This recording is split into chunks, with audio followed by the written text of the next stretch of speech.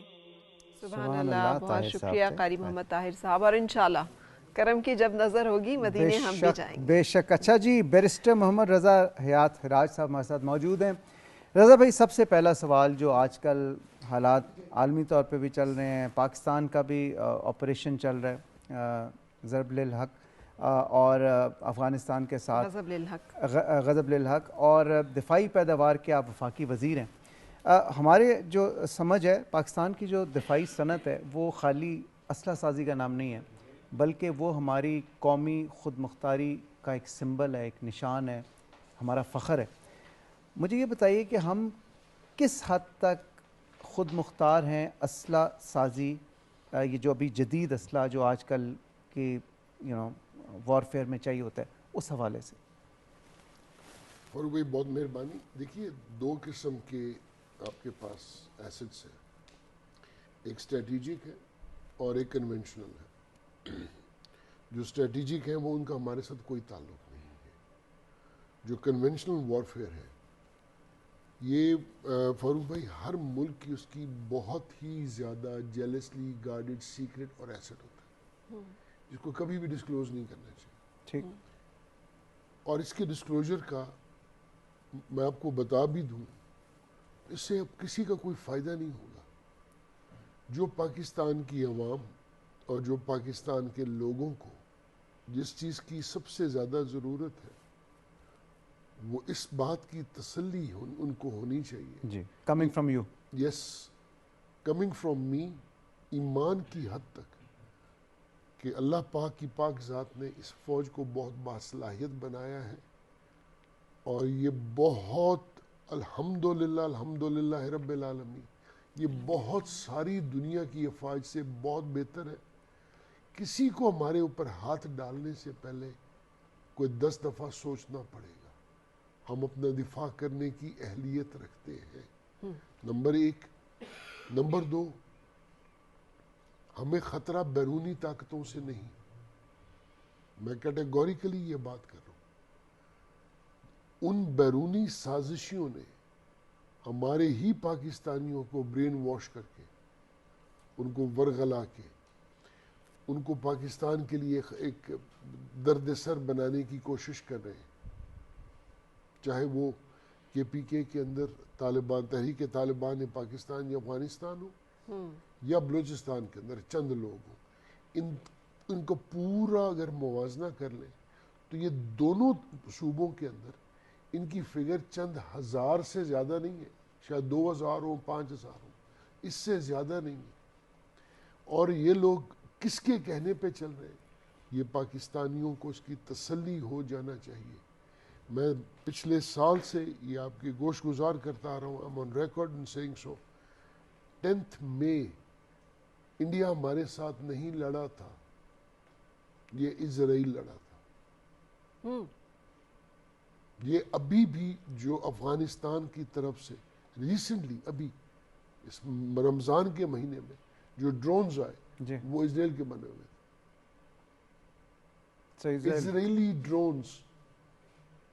اور یہ اپنے آپ کو بارش بھی ہیں، اپنے آپ کو شریعت کے نام پہ اسلام کو بدنام کرنے والے.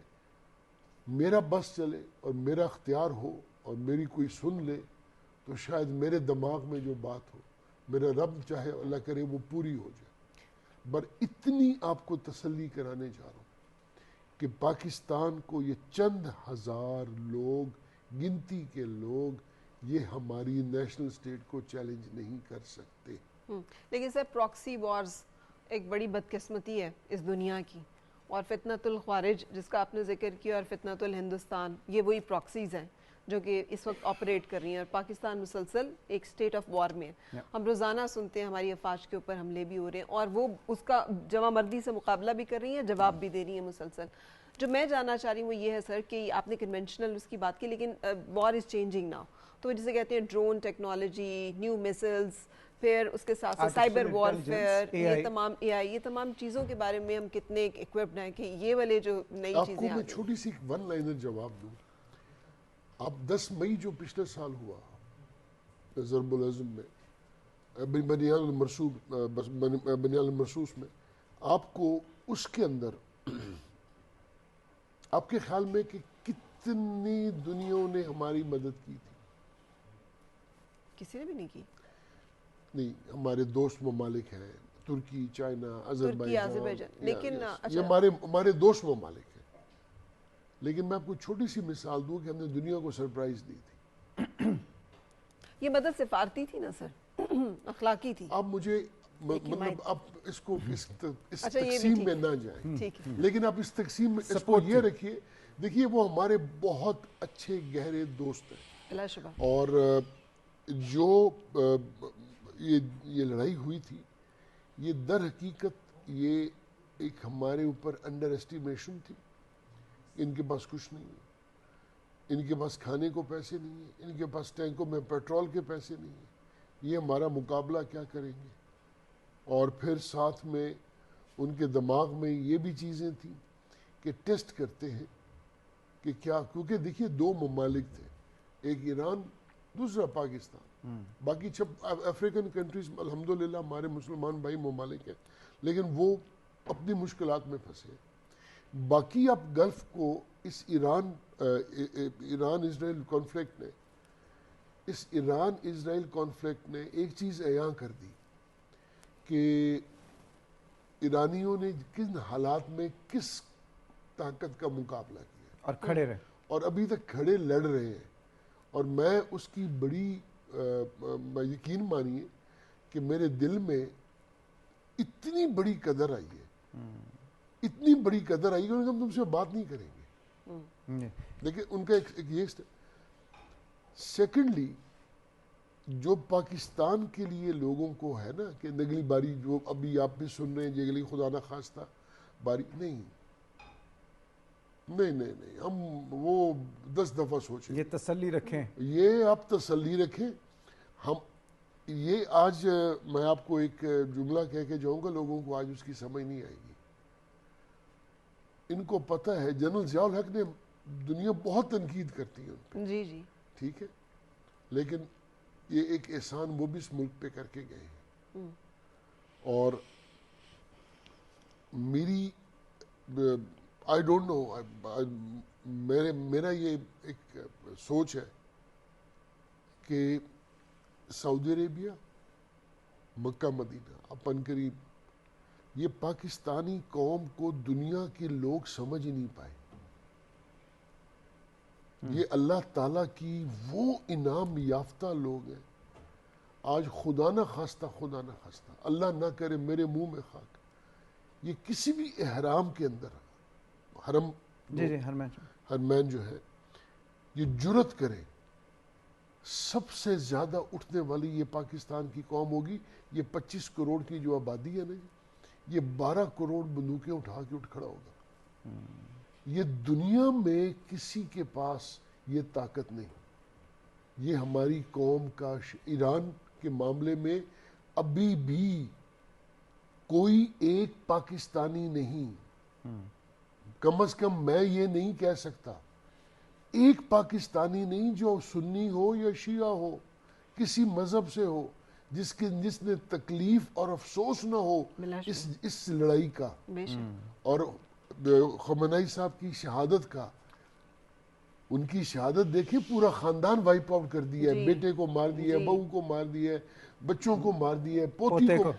لیکن اس جنگ نے سر بہت سارے پول بھی کھول دیے ہیں. بھارت نے چابہار میں جس طرح سے ایک اس کا بڑا انٹرسٹ تھا، اور پھر اور بھی کچھ ممالک کا جو تھا، اور پھر کم از کم یہ سمجھ آ گئی کہ دوست کون ہے دشمن کون ہے. میڈم آپ اس کو یوں دیکھیے کہ جتنی تکلیف مجھے ہے نا قبلہ خامنہئی صاحب کی شہادت کی، بلا شبہ، اور میں جس درد میں ہوں، لیکن اس کے ساتھ ساتھ پاکستان کی انٹیلیجنسیا، پاکستان کی حکومت بارہا ایران کو کہتی رہی کہ تم لوگ انڈیا کے اندر بہت گھسے ہوئے. جی جی جی جی جی جی 50 سے 60 ہزار انڈینز افغانستان فاروق بھائی موجود تھے ایران کے اندر. جی مخبریاں یہ کریں گے، اسرائیل کو ریکگنائز یہ کر رہے ہیں، آپ لوگ کر کیا رہے ہو؟ یہ ابھی دسمبر میں لاسٹ ایئر یہ جو بھی ڈیفنس منسٹر شہید ہوئے یہ تشریف لائے تھے. جی بالکل. میری ان کے ساتھ 1-on-1 میری کافی لمبی بات چیت ہوئی تھی ان کے ساتھ. تو ہمارا پورا سٹینس یہی تھا کہ آپ لوگوں نے ان کو موقع کیوں دیا، اور ان کو اس کا ادراک تھا، احساس تھا. اور آج دیکھیے وہی لوگ، وہی ہندوستان کے لوگ، انہوں نے مخبریاں کی اسرائیل کو، اور ان کو ساری پریسیجن ٹارگیٹنگ کا موقع دیا، اور ان کا نقصان جو ہوا یہ اللہ تعالیٰ ان کو غریق وہ شہید ہیں، غریق رحمت اللہ پاک کے لیے ہم دعا گو ہیں. لیکن انہوں نے یہ مانی بات میرے ساتھ کہ کاش ہم نے اس کو وقت پاکستان آپ کی بات کی قدر کر لی ہوتی، پاکستان کی بات کو اتنی گہرائی کو ہم سمجھ. انہوں نے یہ تو نہیں کہا کہ ہم قدر کرتے، انہوں نے کہا میں کاش ہم اس گہرائی کو سمجھ سکتے جو آپ جہاں سے بات کر رہے تھے. اور یہ جو ہمارے چیف آرمی سٹاف ہے CDF، یہ اس وقت DG ISI تھے جب یہ سارا، جب انہوں نے ان کو کہا کہ تو آپ یہ غلط کر رہے ہو، for God sake stop it.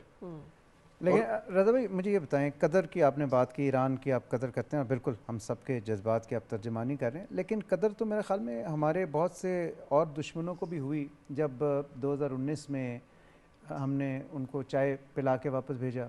پھر ابھی مئی میں پچھلے سال جب ہم نے ان کے سپر سونک اور بڑے extremely advanced aircraft Rafale جن کا نام تھا ان کو گرایا. تو یہ ساری ہماری ڈیفنس انڈسٹری، ڈیفنس پروڈکشن جو ہے اس کو ریفلیکٹ کرتی ہے.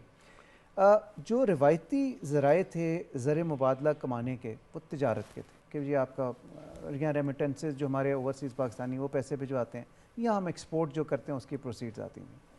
ایک یہ تیسرا وینچر جو بڑا لوگوں نے آبزرو کیا، ایک دم کھل کے آیا کہ ہماری ماشاءاللہ ڈیفنس پروڈکٹس کی اتنی زیادہ مانگ پوری دنیا میں بڑھی، اور ایک بڑا اچھا سورس ہے فوریکس کمانے کا بھی. بہت اچھا سورس نہیں ہے، سب سے اٹ ہیز دا پوٹینشل. یہ آپ کی ٹیکسٹائل انڈسٹری ہو یا آپ کی پاکستان کی کوئی انڈسٹری ہو سر، اگر اس کو اللہ کرے، کیونکہ کچھ کام ہو رہا ہے، اللہ کرے کہ وہ جب اگر وہ اس طرح سے ہو جاتا ہے جیسے کہ سوچا جا رہا ہے سر، اس میں اگر وہ ویسا ہو گیا تو اس کا پوٹینشل آپ یہ شاید آپ کی IT انڈسٹری کے بعد نمبر 2 کی انڈسٹری دنیا کی ہو. لیکن سر ایک جنگوازم ہم دیکھ رہے ہیں، اس کے بعد انڈیا نے بہت سارے دفاعی معاہدے کیے، بہت ساری انہوں نے آرمز ایکوزیشنز کی طرف گئے. اوبیسلی ان کی ٹارگٹ جو ہمیشہ پاکستان رہتا ہے. آپ سمجھتے ہیں کہ ہماری پیداواری صلاحیت جو ہے، خود کفالت ہماری اتنی ہے کہ ہمیں کسی اور کی اسلحے کی ضرورت نہیں؟ ڈھاکہ یاد آتا ہے کہ وی ور ویٹنگ کہ امریکہ کا جو ہے وہ پہنچ جائے وہاں پہ، اور جو نہیں پہنچا تھا، جو ہم جو ہے وہاں پہ بالکل پھنس گئے تھے اور ہمیں اسلحہ پھینکنا پڑا. آپ صحیح فرما رہی ہیں میڈم، آپ صحیح فرما رہی ہیں میڈم. دیکھیے یہ نا ایک جیسے یہ اسلحے کی ریس میں نا 2 چیزیں ہوتی ہیں. یہ فیشن انڈسٹری ہے، میں اس کو بڑا ازراہ مذاق کہتا ہوں.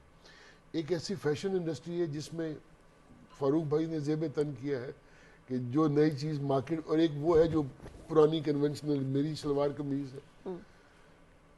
لائک وائز جو کنونشنل ہے نا جی وہ بھی ریلیونٹ ہے، اور جو ماڈرن کنسیپٹس ہیں وہ بھی اتنے ریلیونٹ ہیں. سو ایک طرف تو آپ کہہ رہے ہیں کہ یہ ایور ایوالونگ اس میں ریسرچ ہو رہی ہوتی ہے، اور ایک طرف آپ کنونشنل چیزیں بھی بنا رہے ہوتے ہیں. مطلب آج کے وقت میں جتنا ڈرون ریلیونٹ ہے, ڈرون کی امپورٹنس اور بندوق کی امپورٹنس دونوں کی برابر کی ہے. الیکٹرانک وارفیئر میں ڈرون آ جائے گا, وہ آٹومیٹک جا کے وہ بھی وہی کام کرائے گا, وہ گولی بھی چلائے گا, وہ پے لوڈ کے ذریعے بوم بھی پھینک آئے گا. اور جو بندوق ہے بارڈر پہ, وہ اب کسی بندوق کسی بندے کے ہاتھ میں, فوجی کے ہاتھ میں ہو تو وہ فائر بھی چلا دے گا. کہنے کا مقصد یہ ہے کہ آپ کو کبھی یہ نہیں کہنا چاہیے کہ ہاں ہمارے پاس دنیا کی نہیں. پاکستان کے ایک موروثی حالات ہیں. پاکستان دنیا کا ترقی یافتہ ملک نہیں ہے, ترقی پذیر تو آپ کہہ سکتے ہیں, لیکن آپ یہ نہیں کہہ سکتے کہ آپ دنیا کی ممالک کی ریس میں پاکستان دنیا میں سب سے آگے ہے. لیکن میں یہ کہتا ہوں کہ پاکستان کی جو لوگوں کی یا حکومتوں کی حالات ہیں, دفاعی انڈسٹری اس سے مختلف ہے. پاکستان کی دفاعی انڈسٹری اس سے مختلف ہے. اس انڈسٹری نے اپنے آپ کو سسٹین کیا ہے. اس انڈسٹری میں پوٹینشل ہے کہ اگر اس پہ پورا کام ہو جائے اور یہ اس انداز سے چل پڑے تو میں آپ کو دعوے سے کہہ سکتا ہوں کہ یہ انڈسٹری پورے اپنی افواج پاکستان کا پورا خرچہ اٹھا سکتی ہے, سیلف سسٹیننگ ہو جائے گی. اتنی اس میں ہے.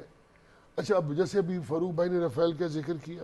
اب فاروق بھائی جو رافیل کا نام لے رہے تھے فرینچ کا, کوئی شبہ نہیں کہ وہ بہت ایک اچھی مشین ہے. جی, Rafale is a state of an art thing. کیا پرائس ہے سر اس کی؟ سر مجھے آئیڈیا نہیں سر. اس کی نا جیسے آپ یوں سمجھ لیجئے عام فہم زبان میں کہ جیسے آپ کے ایک ایکسی ماڈل ہے, ایک جی ایل ماڈل ہے, اس کے سافٹ ویئرز ہے, اس کے اندر اس کی different build ons add ons ہیں, لیکن بیسکلی سٹارٹس فرام $290 ملین پر کیریئر. ایک جہاز یو کین سے جو اربوں $290 ملین, ٹھیک ہے جی. اور اس کے بعد جو یہ ان کی ڈیلیوری وغیرہ یہ وہ ساری, جیسے 330-340 ملین کا ایک جہاز ہے. آپ کا GF-17 $35 سے $40 ملین کا ایک جہاز ہے. مطلب آپ وہاں ایک جہاز خریدیں, 7-8 نہیں سر, پوری اسکواڈرن آ سکتی ہے, 12 جہاز آ جائیں گے, ٹھیک ہے. وہ بلاک 4 اب سمجھ لیں بلاک 4 ہے, ہمارے پاس ہم 3.54 بلاک پہ ہم بھی ہیں. اچھا, پھر اسی GF-17 نے اسی رافیل کو گرایا ہے. یہ بالکل پاکستان کے دنیا کے لوگوں کو کلیئر ہونا چاہیے. GF-17 GF-10 ان دونوں نے اپنے اپنے ٹارگٹ اپنے اپنے حصے لیے. اب مجھے یہ نہیں پتا کہ GF-10 نے کتنے گرائے ہیں, لیکن دونوں GF-17 اور GF-10 دونوں نے بلاک رافیلز کو اڑایا. صحیح. تو آپ اس بات کی تسلی رکھیں کہ اگر یہ جہاز اس قیمت پہ دنیا اس کی تعریف کر رہی ہے اور دنیا اس کے پیچھے انٹرسٹ رکھتی ہے تو اس میں کوئی نہ کوئی پوٹینشل ہے. سنا ہے کہ بہت زیادہ GF-17 تھنڈر جو آپ بات کر رہے ہیں اس کی, اور الخالد ٹینک, کچھ اور بھی ایسی ہماری پروڈکٹس ہیں جو آپ سمجھتے ہیں. اور آذربائیجان کے ساتھ ہم نے ایک دفاعی معاہدے کا بھی سنا کہ وہ بھی ایک بڑا. دیکھیے آذربائیجان ہمارا ایک اسٹریٹجک پارٹنر ہے, ہمارا بہت گہرا اچھا دوستی ہے ان کے ساتھ. ہمارے بہت اچھے تعلقات ترکی کے ساتھ ہیں, ہمارے بہت اچھے تعلقات چائنا کے ساتھ ہیں, ہمارے بہت اچھے تعلقات سعودی عربیہ کے ساتھ ہیں. میں تو اس حد تک آپ کو کہہ رہا ہوں نا جی کہ جو نیکسٹ ٹارگٹ جو اچھا, ایک تو کچھ تاریخ کی کتابیں ہیں, پھر کچھ اسلامک امہ کے اسکالرز ہیں, کچھ ان کی باتیں ہیں, کچھ وہ ہیں جو تیسری جنگ عظیم کی باتیں ہیں جو بچپن سے سیکنڈ ورلڈ وار کے بعد سنتے آ رہے ہیں کہ ایک ہونی ہے, کہیں نہ کہیں سے کبھی نہ کبھی وہ پاپ اپ ہو جاتی ہے.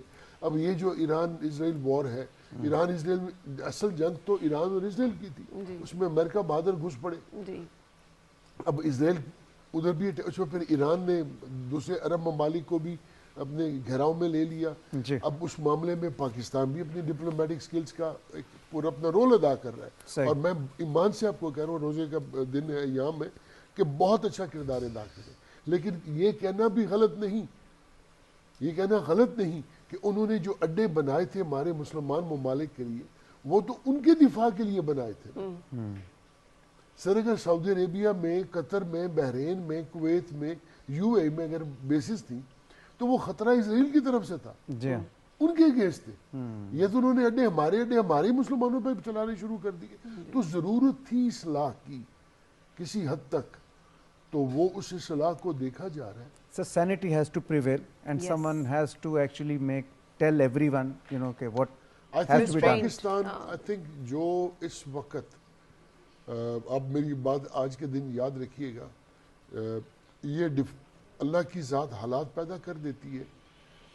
مجھے نہیں پتا یہ حالات کیسے ہوں, لیکن میں یہ ضرور, میرا ایمان ہے کہ یہ رمضان کے مہینے میں یہ چیز شروع ہوئی, رمضان میں ہی پاکستان معرض وجود میں آیا, اس رمضان میں ہی پاکستان کی ریزوریکشن ہونی ہے. یہ تبدیلیاں جو ہے نا جی, یہ غیر معمولی ہیں. دیکھیں نا پوری دنیا, وہ تو یہ سارے ممالک آپ کے, اب دیکھیے مجھے کہنا نہیں چاہیے, لیکن اب یہ سمجھیے کہ ان کے پاس جو پاکستانی اقوام کام کر رہی ہیں وہ لیبر کلاس ہے. تو انہوں نے ہمارے پاکستانیوں کو لیبر کلاس سمجھا ہوا تھا. یہ تو ہمارا فیلڈ مارشل ہے نا, کہ یہ لائن میں لگ کے ملاقات کے خواہش مند ہوتے ہیں کہ ہمیں ملنا چاہیے. یہ مسلم, اور اس میں کیا اس سید کو کریڈٹ نہیں دینا چاہیے جس نے 56 ملکوں میں پاکستان کی انفرادیت کو اس مقام پہ لا کھڑا کیا کہ پوری اسلامک امہ اس ایک بندے کو اپنا فیلڈ مارشل سمجھ رہی ہے. اس میں کوئی شک نہیں کہ سفارتی سطح پہ ہمیں جتنی کامیابیاں, سفارتی سطح پہ, سفارتی سطح پہ سید عاصم منیر صاحب, دفاعی سطح پہ سید عاصم منیر صاحب, ایئر فورس کے معاملے میں سید عاصم منیر صاحب, نیوی کے معاملے میں, اور دوسری بات یہ ہے کہ ساتھ ساتھ یہ جو ملکی معاملات ہیں ان کو بھی دیکھ رہے ہیں. تو میں سمجھتا ہوں کہ اللہ پاک اس کو نظر بد سے بچائے. ڈاکٹر نشین, ہاں لیکن ایک شعر میں ایک چیز پوائنٹ پوچھتے ہوئے سر, ایک شعر ہم نے سنا ہوا ہے, کافر ہو تو تلوار پہ کرتا ہے بھروسہ, مومن ہو تو بے تیغ بھی لڑتا ہے سپاہی. کتنا ویلڈ ہے آج کل کے دور میں. اب مجھے بتائیے وہ جنگ بدر میں کیا ہوا تھا؟ جی بالکل, لیکن اب جب کہ B-2 بامبرز اور پتہ نہیں اس سے بھی بہت آگے, میں کہتا ہوں جی آپ اس کے آگے دیکھیے گا. میڈم مت بھولیے کہ نمرود نے اپنی بادشاہ, اپنی خدائی ثابت, تکبر تھا. جی بالکل ٹھیک ہے, جانتا وہ بھی تھا کہ حضرت ابراہیم علیہ السلام غلط نہیں ہے, جانتا وہ بھی تھا کہ وہ درست ہے. اپنے تکبر کی خاطر اس نے رب کائنات کی طرف تیر چلایا تھا کہ میں آپ پہ تیر چلاؤں, ٹھیک ہے, آسمان کی طرف. تو ایک مالک کائنات نے مچھر کو حکم دیا کہ جا اس کو لقمہ اجل بنا, اور وہ بھی مالک کائنات نے مچھر کو حکم دیا جو دنیا دیکھے. سب سے بڑی طاقت ہماری ایمان ہے. میں کہتا ہوں سب سے بڑا اسلحہ ہمارا ایمان, خدا کا نام لے اور ایمان. مطلب میری بات سنیں, یا تم اپنے آپ کو کلمہ گو نہ کہیں, اور اگر محنت کرنے سے خدا مل جاتا ہے, دیکھو جی محنت کرنے سے خدا نہیں ملتا. جب ایمان یہ ہے تو پھر ڈرنا کس سے؟ صحیح.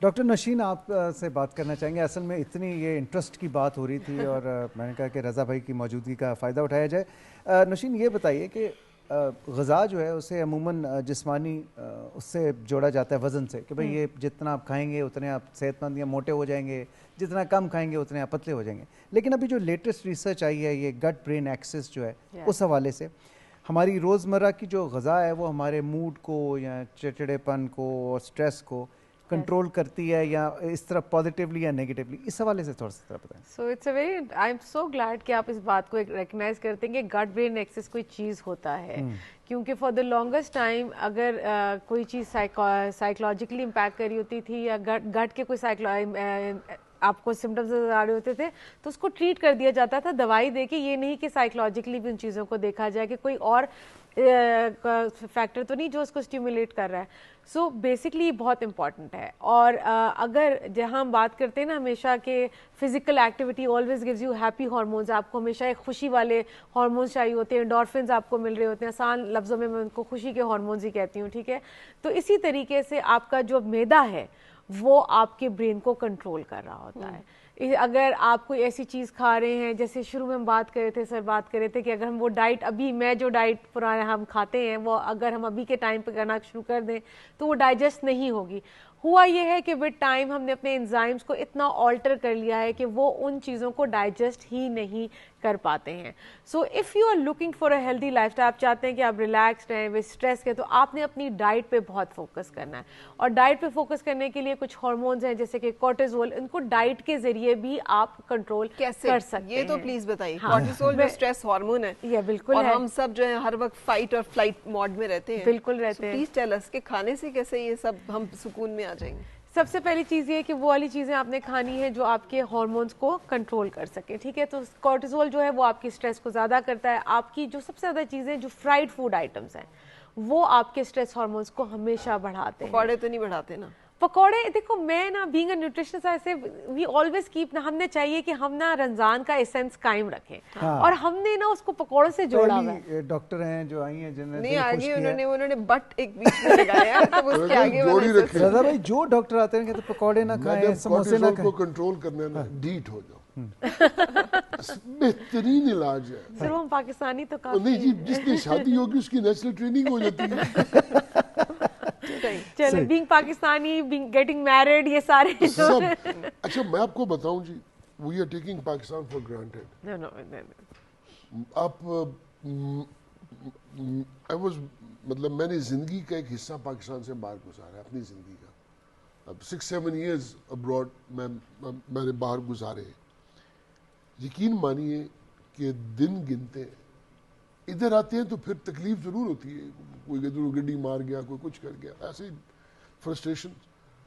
لیکن اس کی ہوا کے بغیر میں سانس نہیں آتا. 4 موسم آتے ہیں سر ہمارے یہاں پہ. میڈم سانس نہیں آتا, 4 مطلب موسم, مرنے 4 لگ جاتے ہیں. پاکستان نہ ہے نا جی, خدا کی قسم میری تو یہ کیفیت ہو جاتی ہے. میں کبھی 2-4 دن باہر ہوں تو میں کہتا ہوں اپنے ملک جاواں, کوئی نہیں, انیری ہوئے گی خیر ہے, مٹی ہوئے گی خیر ہے, بجلی نہیں ہوئے گی خیر ہے. یہ تمام چیزیں آپ کو پاکستان پلس وٹامن کی کمی ہو جاتی ہے, اس وجہ سے واپس آتے ہیں. مجھے کوئی وٹامن کی کمی نہیں ہوتی, مجھے صرف میرا جی میرا دل نہیں لگتا. ڈاکٹر صاحب بھائی سوری اس بات کو کنٹینیو کریں, اور یہ بھی بتائیں کہ آج کل یہ جو لیبلز آتے ہیں کہ جی شوگر فری یا نیچرل لگا ہوتا ہے ڈبوں کے اوپر, آپ نیوٹریشنسٹ ہیں, وہ کس حد تک صحیح ہوتا ہے, اور کیا وہ واقعی میں دیکھیں ہر چمکتی چیز سونا نہیں ہوتی, یہ بات ہمیں ہمیشہ اس بات کا خاص خیال رکھنا ہے, ٹھیک ہے. کیونکہ آج کل جو سوشل میڈیا کا دور ہے وہ اس چیز کو اس طریقے سے بڑھا چڑھا کے بیان کرتا ہے کہ ہم دل میں لگتا ہے کہ پتہ نہیں کیا ہے. آپ لوگوں کی کانورسیشن کا لنک دیتی ہوں. شہد کی بات ہو رہی تھی, شہد ہمیں نہیں پتا کہ ہمارے پاس سورس کیا ہے. ایک ٹائم آیا تھا کہ میں نے ایک پوری ڈاکیومنٹری سے دیکھی تھی کہ جو بیز جو ہیں ان کو چینی فیڈ کرائی جا رہی تھی تاکہ جو شہد بنے وہ میٹھا ہو, اور یہ ساری چیزیں. تو یہ چیزیں ہیں, تو ہر چمکتی چیز سونا نہیں. آپ کوشش کریں کہ آپ کے کچھ ریلائبل سورسز ہیں جہاں سے آپ نے لینا ہے ان کو, چاہے وہ آپ کا آٹا ہے, چاہے وہ آپ کا دودھ ہے, چاہے وہ آپ کا شہد ہے, یہ بیسک ہے. سبزیوں کی بات کر لیں, ٹھیک ہے. آپ نے فرح نے بڑی اچھی بات کی کہ ہمارے پاس 4 سیزنز ہیں اور ہم 4 سیزن سے بلیسڈ ہیں. ہر سیزن کی اپنی سبزیاں ہیں تازی, اور ہر سیزن کے اپنے تازے فروٹ ہیں. تو ہم کیوں فروزن فوڈ آئٹم کی طرف جائیں؟ ربی کی فصل الگ آتی ہے, خریف کی فصلیں الگ آتی ہیں. اناج جتنی قسم کا اناج ہمارے اسٹیپل فوڈ جسے ہم کہتے ہیں ہمارے یہاں ہے, تو ہم کیوں اس کو فروزن ڈبے والے کھانے یا فروزن فوڈز کی طرف نہ جائیں؟ ایک چیز جو میں آپ سے ڈاکٹر صاحبہ پوچھنا چاہوں گی, گلوٹن الرجی آ گئی ہمیں, کہاں سے آ گئی؟ ہم تو گندم کھانے والے لوگ ہیں ہمیشہ سے. یہ جی ایم او فوڈز جو ہے پوری دنیا اب اس پہ بات کر رہی ہے کہ جینیٹیکلی موڈیفائڈ چیزیں ختم کر دیں. آپ نہیں سمجھتی کہ ہم لوگوں نے بہت زیادہ, اب ہم کیا ہی کھائیں, ہر چیز تو جینیٹیکلی موڈیفائڈ ہے. آپ بالکل صحیح کہہ رہی ہیں. اور یہ جو موڈیفیکیشن ہوئی that has brought the factor, جو آئی جی اے اور آئی جی جی ہم ٹیسٹ کراتے ہیں وہ اٹس جسٹ لائک کہ ہیومن پھر اس کو ریئیکٹ کرنا شروع کیا, باڈی کو ریئیکٹ. پولن کی ایگزامپل لے لیں, بہت سے لوگ ہوتے ہیں فار لانگسٹ ٹائم ان کو پولن الرجی نہیں ہوتی, and they then start reacting the more آتا ہے تو وہ کہتے ہیں میں پولن الرجی ڈیولپ ہو گئی. اسی طرح جو آپ کے میدا ہے اس کی جو لائننگ ہے, جب وہ آپ ماڈیفائڈ ویٹ لے رہے ہیں تو اس نے اس کو ریئیکٹ کرنا شروع کر دیا. جب اس نے اس کو ریئیکٹ, تو antigen antibody reaction body میں پروڈیوس ہونا شروع ہو جاتا ہے. تو this is one of the reasons کہ ہماری جو باڈی اب جو گلوٹن الرجی ہے وہ بہت کامن ہونے لگی ہے. پر ایک سر جی ہاں ڈاکٹر صاحب قطع کلامی معاف, میڈم نے جو بات کی نا جی ایم اوز کی, آپ کے ملک میں 3 چیزیں جی ایم او ہو گئی ہیں. ایک تو کارن, مکئی جو کہ پولٹری کی ڈائٹ کا سبسٹینٹو پورشن ہے, سویا بین آپ کا ٹوٹل جی ایم او ہے, اور تیسری جو چیز ہے وہ کسی حد تک گندم سے جی ایم او ہے, لیکن کچھ ہائیبریڈ رائس آ گئے, چاول. اور یہ جو آپ بات کر رہی تھی نا جی دودھ کی، آپ نے بات کی، آپ پاکستان کی جو اوریجنل دیسی گائے ہے نا جی، گاؤں کی ساہیوال نسل ہو، چولستانی ہو، دیسی گائے، اس کا دودھ پئیں یا بھینس کا دودھ پئیں، آپ کو لیکٹوز انٹالرنس نہیں ہوگی، کبھی بھی نہیں ہوگی شروع سے. سر لیکٹوز انٹالرنٹ اب ہو جاتے ہو. بیسیکلی لیکٹوز انٹالرنس ہوتی ہے جب آپ نے یہ جو ہائی ییلڈرز جانور آئے ہیں ان کے کسی نہ کسی جین پول میں کسی نہ کسی نے جینیٹکس میں کچھ تو چھیڑ خانی کی ہے نا. بالکل بالکل. تو جو آپ کا خطہ ارض ہے، اس یہاں کا جو جانور ہے، اب دیکھیے بکری کے دودھ میں، پاکستان کی بکری کے دودھ میں اتنی انرجی ہے کہ کسی بھی بچے کو پاکستان کے کسی وقت کو بکری کا دودھ پلا دیا جائے تو اس کو لیکٹوز انٹالرنس نہیں ہوگی، لیکن اگر آپ گائے کا دودھ پلائیں گے تو وہ ہو جائے گی. صحیح. بیرسٹر صاحب بہت اچھا لگ رہا ہے، کیا کہنا چاہیے، قائد اعظم کے ادارے سے پڑھا ہوا. قائد اعظم کے ادارے سے پہلے میں فرح یہ بتا دوں کہ خود بھی ایگریکلچرسٹ ہیں اور ان کا بڑا نالج ہے. وہ ایگریکلچرسٹ لیکن ایک اپنی زمین سے محبت کا جو ایک جڑے پیوستگی کا جو ایک ہے نا آپ کے اندر، یہ ایک بڑی قیمتی بات ہے، کیونکہ لوگ جو ہیں وہ عموماً اپنی جڑوں سے جڑے نہیں رہتے. نہیں، اور اگر جڑے بھی ہوں تو پھر بھول جاتے ہیں، وہ وقتی طور یہ کیسے ہے، بھٹک جاتے ہیں. ہاؤ کم کہ you are so rooted. Madam ہم لوگ نا جس ایج میں پاکستان چھوڑ کے پڑھنے گئے تھے نا، ہم لوگ 19-20 یہ ہماری ایجز تھی، تو اس زمانے میں وہ انگریزوں کی دنیا بڑی اٹریکٹیو لگتی تھی. اور میڈم ریشل ڈسکریمنیشن تب بھی تھی، آج بھی ہے. تو وہاں پہ جو رہنے والے لوگ تھے نا، جو پاکستانی ڈائسپورا لیونگ ابراڈ، وہ بہت ویل آف تھے. ہم لوگ ان کے پاس جابز کرتے تھے، اور اسٹوڈنٹس کو اس میں آر نہیں ہے، کرنی چاہیے اسٹوڈنٹس کو جابز پڑھائی کے دنوں میں. تو ان لوگوں کو اتنے فائنینشلی ویل آف ہونے کے بعد ان ممالک نے کبھی اپنایا نہیں، اور ان کے دماغ میں یہ تھا کہ یہ ہمارا ملک نہیں، جبکہ تھا ان کا ملک، لیکن ان کے دماغ میں کہیں نہ کہیں ایک فیئر ہوتا تھا کہ یہ ہمارا ملک نہیں ہے، اونرشپ نہیں تھی. تو ہم دوست جو 5-7 جو یہاں سے لاہور سے اکٹھے ہم پڑھنے گئے تھے، ہم لوگوں نے جب اکٹھے بیٹھنا نا تو کبھی کبھار تو سوچنا، تو بچوں نے آپس میں ڈسکشن جیسی ہوتی، تو we came to this nexus کہ یار آپس کی بات ہے، ان سے جو بیسٹ تعلیم ہے ہم وہ حاصل کر سکتے ہیں، ہم کر لیں، ملک ہمارا پاکستان ہی ہے. تو وہ جو تھی نا جی at the age of early 19s میں یا 20s میں، وہ چیز ایک ایمان کی حد تک نا ہمارے خونوں میں بستی گئی. اچھا پھر وہی ہماری کلر آف سکن وہ تبدیل نہیں ہو سکا. اچھا اگر آپ یہ دیکھیے آنیسٹلی، یہ تو ماشاءاللہ اللہ تعالیٰ ان کے حسن میں اور اضافہ فرمائے. اگر آپ دیکھیں تو جو پاکستانیوں، اچھا میں اب پورے سب کانٹیننٹ میں دیکھ لیں، سری لنکنز کو دیکھ لیں، نیپالیز کو دیکھ لیں، انڈینز کو دیکھ لیں، بھوٹانیز کو دیکھ لیں، فار دیٹ میٹر، اور میں کسی ملک کا نام نہیں لیتا، جو ہماری پنک ریس ہے اس کو دیکھ لیں. آپ کو پاکستانی سے زیادہ گڈ لکنگ، اسمارٹ، خوبصورت لوگ کہیں نظر آئے ہیں؟ مطلب ہے دنیا کی موسٹ اوبیز نیشن کون سی ہے؟ امریکنز. آپ پاکستانیوں کو دیکھیں جی، سادگی میں. اچھا غذا دیکھیں، دیسی سادہ غذا. سر میری بات سنیں، جو پاکستانیوں کے اندر جس قوم میں حیا نہیں، حیا کس کا صنف ہے؟ میرے اللہ کا. ٹھیک ہے، جو بے حیا ہوگا وہ اللہ کا انعام یافتہ نہیں ہو سکتا. یہ رمضان شریف کے اندر پلیز یہ بات باندھ لو، جس میں حیا نہیں وہ اللہ کا انعام یافتہ نہیں. اور جتنا حیا پاکستان کی قوم کے اندر ہے، مجھے دنیا کی قوم دکھا دیں کسی کے اندر ہو. خوف خدا، بالکل سر خوف خدا اور چیز ہے، حیا اور چیز ہے. حیا یہ ہے کہ بڑے چھوٹے کا حیا، یہ تو کچھ ایسی حیا یہ نہیں ہے کہ سر برقع پہن لیا. حیا یہ ہے کہ میرے دروازے پہ چل کے کون آیا ہے، بڑا آیا تو مجھے کھڑے کیسے ہونا ہے، میں نے کس تمیز سے بات کرنی ہے. اب کسی سے کہہ کے دیکھیں نا، صحیح جس کو ماڈرنزم کا نام لے رہے ہیں. اچھا بی بی صاحبہ نے ابھی چاروں موسم، میں کہتا ہوں جی حد ہے ابھی ڈاکٹر صاحب نے بہت اعلیٰ بات کی کہ ہم کیوں فروزن فروٹس، آپ سردیوں میں کنو کھائیں نا اور گرمیوں میں آم کھائیں. ایمان سے آپ دیکھیں کہ آپ کے ملٹی وائٹامنز آپ کو کسی چیز کی ڈیفیشنسی ہوتی ہے. آپ کے فروٹس دیکھو، گرما، خربوزہ، گاجریں، مولیاں، شلجم، اپنی ویجیٹیبل، وہ تو دیکھیں. اب اس میں اللہ نے تو آپ کو ایک انعام دے دیا.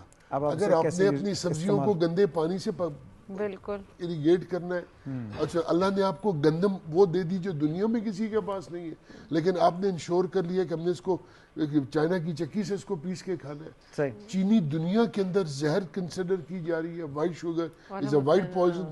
ٹھیک ہے جی، آپ نے اپنے گڑ کو ڈیولپ ہی نہیں ہونے دیا، تو گڑ شکر کو. رضا بھائی بہت سی باتیں کرنی ہیں لیکن وقت، کیونکہ لائیو ٹرانسمیشن وقت ہمارے پاس کم تھا، بٹ آپ کی تشریف آوری کا بہت بہت شکریہ. اور ایک چیز میں آپ کو ضرور بتاتا چلوں، یہ ہے اندر پراؤڈ مومنٹ. ان کے جو صاحبزادے ہیں وہ آکسفورڈ میں اسٹوڈنٹ باڈی کو ہیڈ کرتے رہے، اور یہ چوتھے پاکستانی ہیں تاریخ میں آکسفورڈ کی جنہیں یہ اعزاز حاصل ہوا. تو سر کریڈٹ گوز ٹو یو. نہیں سر، اللہ یہ پتہ ہے الحمدللہ، یہ ایک ایسی فیلنگ ہے کہ اللہ تعالیٰ کی ذات پاکستان کے ہر باپ کو اس کے بچوں کی خوشیاں نصیب کرے. لیکن ہر باپ کے پاس اس کے بچوں کی کوئی نہ کوئی پراؤڈ مومنٹ ہوتا ہے. میں کوشش کرتا ہوں کہ اس کو نہ بتایا جائے، لیکن یہ جو رب کائنات ہے نا، اس کے نوازنے کے رنگ کتنے ہیں. میری زندگی کے لیے یہی کافی ہے کہ میں ساری زندگی اس کا شکر ادا کروں نا جی. انہوں نے ایم فل کیا اور اب وہ واپس پاکستان آ رہے ہیں، اور آ گیا جی، and he will be contributing towards the betterment of Pakistan. یہی کام کرے گا جی، یہی انشاءاللہ. پیدا یہی ہوا ہے تو اس کا ملک نہیں سر. بہت مبارک آپ کو، بہت مبارک. ڈاکٹر نشین thank you so very much. بہت سی باتیں رہ گئیں، انشاءاللہ پھر کسی پروگرام میں کور کریں گے.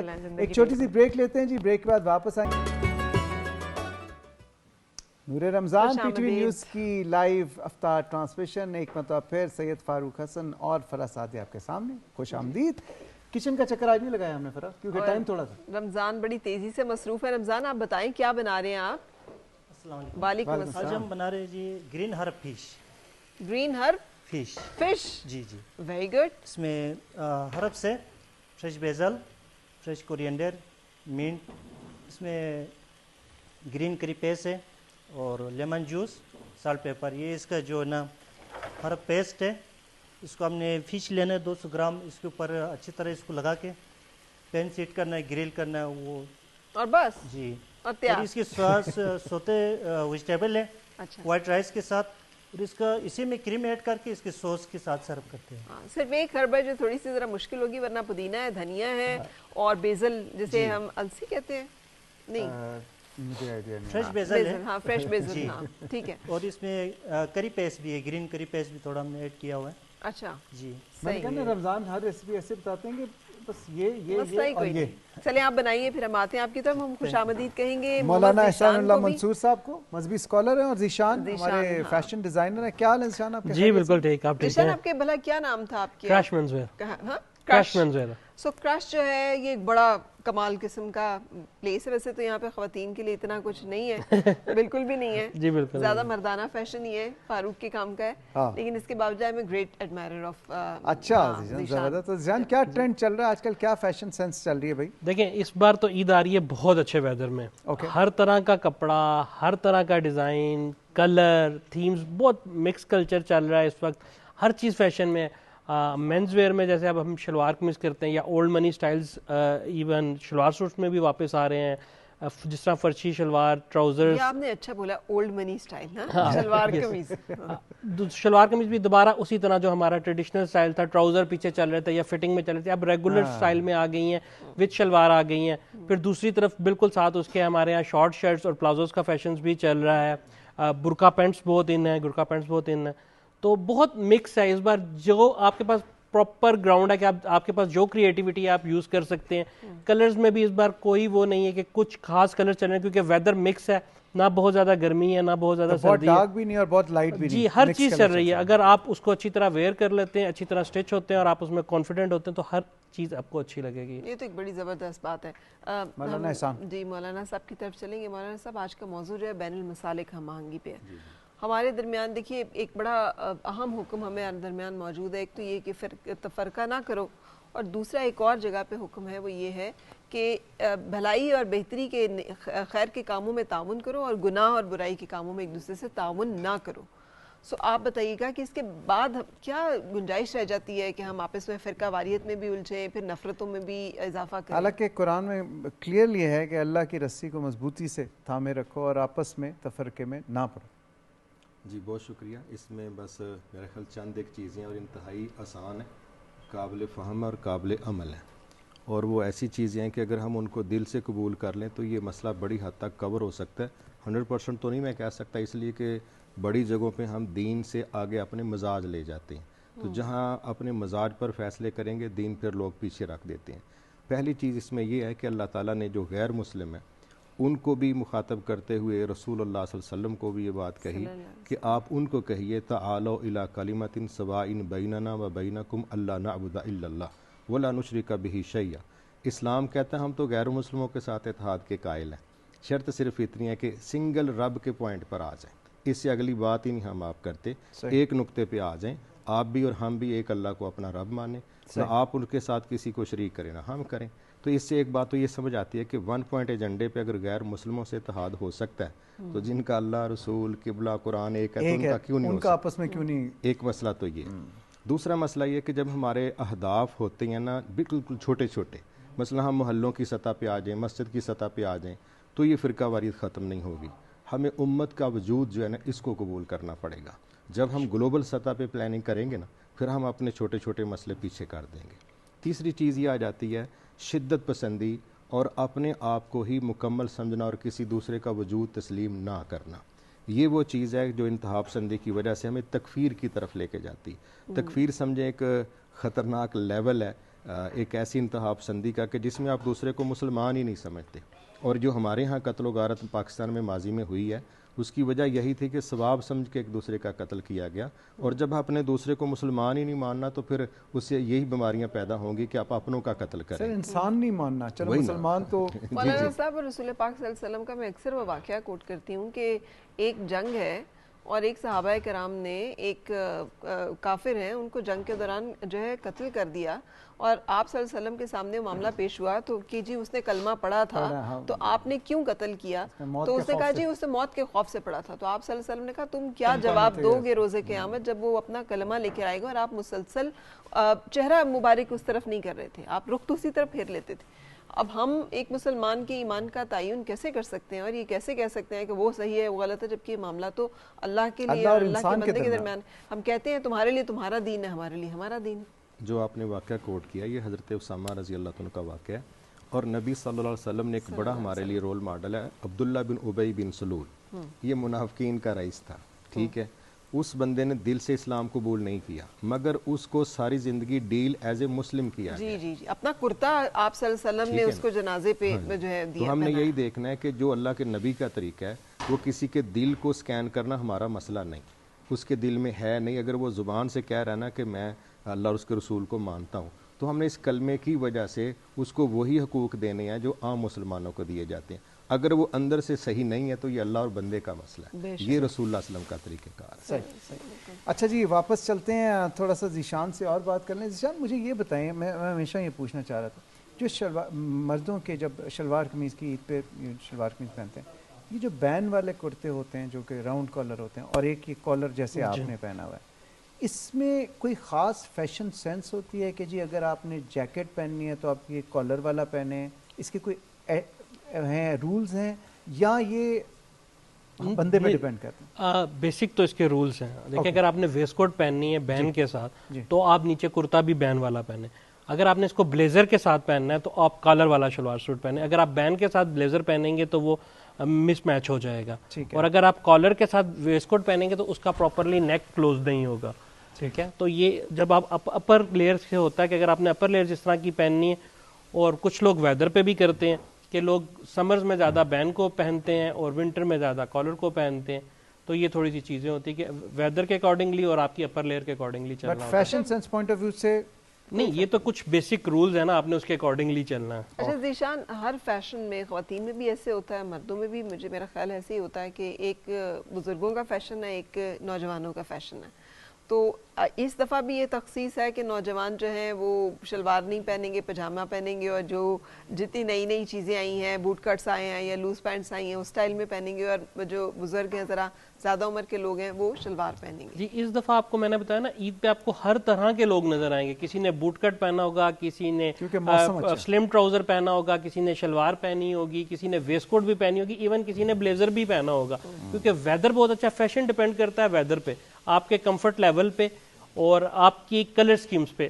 اگر آپ کو ایج میں جاتے ہیں تو آپ نے کلر، ویسے تو مینز ویئر میں آپ کو پتا ہے کہ 6 سے 7 بیسک کلرز ہوتے ہیں، ان کے آپ نے ٹونز پہ کام کرنا ہوتا ہے کہ کس کو کون سے ٹون بہتر لگتے ہیں. نہیں اب تو پنک بھی میں نے پہنے دیکھا ہے مردانہ، اس میں دیکھیں مطلب پنک کے شیڈز بھی پہنے ہیں لوگوں نے. بیبی پنک شرٹس وغیرہ بھی اکثر اب تو یہ جو عید فیملی کا جو کانسیپٹ آ گیا نا کہ بیگم صاحبہ نے بھی وہی کلر پہنا ہوا ہے، بچے نے بھی وہی کلر پہنا ہوا ہے، اور صاحب نے بھی اسی کلر کا کرتا پہنا ہوا ہے. تھیم ویڈنگز، تھیم ایونٹس تو چلتے ہیں. ہاں تو اگر آپ کیری کر سکتے ہیں تو وائی ناٹ آپ پہنے، پر اس کی ایک شرط ہے کہ آپ اس کو پہن کے کیری کر سکتے ہو. آپ اس میں شیئن ہو گیا، آپ نے پنک پہنا ہوا ہے تو کیا اچھا پنک پہننے میں بھی یہ نا کہ پنک کا کون سا شیڈ پہنا ہے. ٹھیک ہے، اگر آپ نے ڈل میں پہنا ہے، بالکل پیسٹل کلر میں پہنتے ہیں تو یو کین ویئر اٹ. اگر آپ تھوڑا سا شائننگ میں چلے جائیں گے، وہ چلے جائیں گے، آپ کو اچھا نہیں لگے گا. جیسے اب ہمارے مہندی کے ایونٹس ہوتے ہیں، وہ ہمارے پاس فل ہوتا ہے کہ ہم اس میں کلرفل ڈریسز پہن سکتے ہیں، 5 6 7 کلرز کی ہم ایمبرائڈریز کر رہے ہوتے ہیں، کیونکہ وہ ایونٹ ایسا ہے، اس کی فیلنگ ایسی ہے، وائب ایسی ہے. پر اگر وہی آپ بارات پہ پہن کے جائیں گے تو وہ نہیں اچھا لگے گا. بارات کی وائب پہ آپ کو dull colours, black, brown, dark blue, وہ اچھے لگیں گے. جیسے ہی آپ ولیمے پہ جائیں گے تو آپ کو گرے، آف وائٹ، کریم، یہ ٹونز اچھی لگیں گی. تو ہر ایونٹ کی ایک وہ ہوتی ہے. جی مولانا صاحب، منافرت پھیلانا اس کے بارے میں بھی تھوڑا بتا دیجیے. جو ہیٹ سپیچز ہیں، ایک دوسرے کے بارے میں ایسی باتیں کہہ جانا اور اکسانا، برگلانا لوگوں کو کہ وہ تشدد پر آ جائیں، اس کے بارے میں بتائیے. اسلامک ہسٹری کے پرسپیکٹو میں بھی بتائیے گا کہ جیسے یہودیوں کے ساتھ جو میثاق مدینہ کیا گیا، وہ تاریخ میں امن برقرار رکھنے کی یا باہمی میل جول کی ایک بہترین مثال ہے. تو اس طرح کی اگر اور بھی کوئی تاریخ میں ہے تو ضرور بتائیے گا. دیکھیں پہلی چیز تو یہ ہے کہ کلمہ ایک ایسا آئی ڈی کارڈ ہے، ایک ایسا ویزا، پاسپورٹ، ایک ایسا سٹیٹس ہے جس کے بعد اس کی جان، مال، عزت کا تحفظ کرنا دوسرے لوگوں پر واجب ہے. ایک بات صحیح بخاری شریف کی حدیث ہے، نبی صلی اللہ علیہ وسلم نے فرمایا آپ کے ملکوں میں یعنی مسلمان ملک میں اگر کوئی غیر مسلم رہ رہا ہے، ہم اس کو ذمی کہتے ہیں، تو فرمایا جس نے اس کو قتل کر دیا وہ جنت کی خوشبو بھی نہیں پا سکتا. اور یہ بھی ایک جگہ حدیث مبارکہ میں ہے کہ اگر قتل کیا میں اس کا کیس لڑوں. جی تو اس میں اب یہ دیکھیں گے کہ ایک غیر مسلم کے قتل کی گنجائش نہیں تو کلمہ پڑھنے والے کی کیوں ہے. ایک بات تو یہ. دوسری بات ہے کہ ویسے بھی ایٹیکیٹس ہوتے ہیں کہ اسلام نے جو انسانیت کو سٹینڈرڈ دیا تو اسلام کا تو لیول اس سے آگے آ جاتا ہے. تو اس میں ہم سمجھتے ہیں مدینے میں یہ معاہدہ کیا گیا تھا کہ اگر مدینے پر باہر سے کوئی اٹیک کرے گا تو یہودی، عیسائی، مشرکین، مسلمان سب مل کے اکٹھے دفاع کریں. تو اصل پرابلم یہ ہے کہ جب ہم پالیسی داخلہ ہو، خارجہ ہو، مینجمنٹ ہو اپنے نبی سے نہیں لیں گے، پھر وہی جو بات میں نے شروع میں کی، ہم اپنے جذبات کو بنیاد بنا کے اسلام کو کہتے ہیں میری مرضی کے مطابق مولڈ ہو جاؤ، تو وہ اسلام ہوتا ہی نہیں، وہ کسی کی سوچ ہوتی ہے. اسلام وہ ہے جو رسول اللہ صلی اللہ علیہ وسلم نے پیش کیا. تو اس میں اصول یہی ہے کہ ہم انسانیت کے بھی معیار کو سامنے رکھیں، مسلمانوں کے حقوق کو بھی سامنے رکھیں. اور یہ جو بات ہے نا دنیا میں رہنے کے لیے دیکھیں آپ نے سب سے ہیلو ہائی رکھنی ہے. ٹھیک ہے، ہر کسی کا لیول ملاقات کا، دلی دوستی کس کے ساتھ ہوگی، نارمل ہیلو ہائی کس کے ساتھ، یہ چلتا ہے. لیکن اس میں پاکستان کے اندر میں سمجھتا ہوں یہ سنگل بات اگر ہم قبول کر لیں، نبی صلی اللہ علیہ وسلم نے فرمایا کہ جو شخص فوت ہو گیا نا آپ نے اس کو برا نہیں کہنا. اب اگر وہ اچھا ہے تو آپ غلط کر رہے ہیں، اگر وہ برا تھا تو وہ فیس کر رہا ہوگا. تو ہمیں منع کیا گیا فوت شدگان پر. دوسرا اللہ نے فرمایا جو جعلی خدا ہیں میرے مقابلے میں آپ نے ان کو گالی نہیں دینی. اچھا جب اللہ تعالیٰ خود کہہ رہا ہے کہ میری غیرت میں تم نے اس کو گالی نہیں دینی، وہ تمہارے سچے رب کو گالی نہ دے دے، بدتمیز جاہل ہے وہ، تو اس کی وجہ تو ہم بنیں گے نا. ٹھیک ہے، اگر رب اپنی غیرت کو ایک ایسے ڈسپلن میں پیش کر رہا ہے کہ بھئی کسی حکمت کے ساتھ اپنی بات کرو، بدتمیزی کے ساتھ میرا پیغام نہیں کسی کو دینا، اس میں پھر آ جاتا ہے کہ جب ہم لوگ یہ طے کر لیں کہ یار ہم نے دوسروں کے جعلی خداؤں کو گالی نہیں دینی، تو آپ جس سے محبت کرتے ہیں جب میں اس کے خلاف بات کروں گا تو نتیجہ کیا نکلے گا؟ آپ جس سے بھی محبت کرتے ہیں سب لوگوں کو اپنے لیڈرز کے حوالے سے احترام کی خواہش ہے تو سارے ایک دوسرے کے لیڈرز کا احترام کریں تو یہ مسئلہ حل ہو سکتا ہے. لیکن مولانا صاحب آج کل یہ جو فالٹ لائنز کریٹ کی جا رہی ہیں یہ